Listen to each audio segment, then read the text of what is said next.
Para sa mga hindi pa nakakaalam, ito pala ang kasaysayan ni Ninoy Aquino. Si Benigno Simeon Ninoy Aquino Jr. ay isang mahalagang personalidad sa kasaysayan ng Pilipinas, kilala bilang isang pangunahing kritiko ng rehimeng Marcos at isang simbolo ng laban para sa demokrasya. Narito ang detalyadong kasaysayan ng kanyang buhay at mga nagawa. Maagang buhay.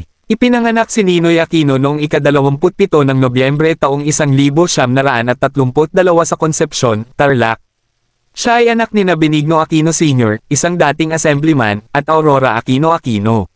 Sa murang edad, siya ay naging aktibo sa politika at media. Siya ang naging pinakabatang correspondent ng digmaan para sa Digmaang Korea sa edad na 17. Naging alkalde siya ng Concepcion noong 1955 at kalaunan ay nahalal bilang vice-gobernador at gobernador ng Tarlac. Politikal na karera. Noong 1967, si Ninoy ay nahalal bilang pinakabatang senador sa kasaysayan ng Pilipinas. Sa kanyang panunungkulan, siya